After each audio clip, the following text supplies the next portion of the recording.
কৃষ্ণ গড়েশ্বৰ পৰিষদীয় সমষ্টিত মোক দলে প্ৰাৰ্থিত্ব দিলে। গতিকে মই এই চেগতে আমাৰ কেন্দ্ৰীয় ইউপিপিএল দলৰ সভাপতি তথা বিটিআৰৰ চিফ সন্মানীয় প্ৰমোদ বড়ো ডাঙৰীয়ালৈ মোৰ তৰফৰ পৰা আন্তৰিক ধন্যবাদ জ্ঞাপন কৰিছোঁ। লগতে কাৰ্যকৰী সভাপতি ৰাজ্যসভাৰ সাংসদ ৰঞ্জনা নাৰ্জাৰী দেৱলৈও মই আন্তৰিক ধন্যবাদ জ্ঞাপন কৰিছোঁ। আমাৰ অসম চৰকাৰৰ কেবিনেট মন্ত্ৰী তথা আমাৰ ইউপিপিএল দলৰ প্ৰতিষ্ঠাপক সভাপতি এউজি ব্ৰহ্ম দেৱলৈও মোৰ আন্তৰিক ধন্যবাদ জ্ঞাপন কৰিছোঁ।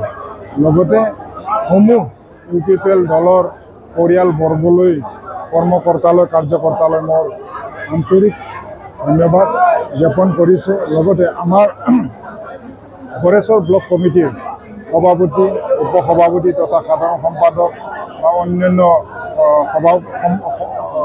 সম্পাদকসকল, লগতে আমাৰ প্ৰাইমাৰী কমিটিৰ বিষয়ববীয়াসকল, ভিচিডিচিৰ বিষয়ববীয়াসকল, আমাৰ মহিলা মঞ্চৰ বিষয়ববীয়াসকল, যুৱ শাখাৰ মহিলা মঞ্চসকল, IT চেলৰ বিষয়ববীয়াসকললৈ আটাইলৈ মোৰ আন্তৰিক ধন্যবাদ জ্ঞাপন কৰিছোঁ।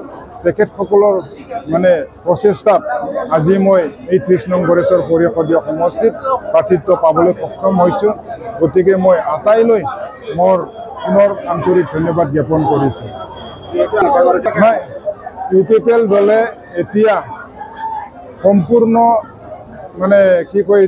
সম্পূৰ্ণ এটা কমিটিত পৰিণত হৈছে। এটা বৃহৎ শক্তিশালী দলত ইউপিপিএল দল আজি বিটিআৰ অঞ্চলত পৰিগণিত হৈছে। তো গতিকে ইয়াতে আমাৰ বুথ পৰ্যায়ৰ পৰা প্ৰাইমাৰী পৰ্যায়, ব্লক পৰ্যায় আমাৰ সম্পূৰ্ণ যি দলীয় যিখিনি গাঁথনি, এই গাঁথনিটো আমাৰ সম্পূৰ্ণ আছে। আৰু আমি সম্পূৰ্ণ গড়েশ্বৰ সমষ্টিত আমি দলে শক্তিশালী হৈ আছোঁ। গতিকে আমি এই গড়েশ্বৰ সমষ্টিখন বৃহৎ ব্যৱধানত আমি জয়যুক্ত হ'ব পাৰিম বুলি আমি চিৰ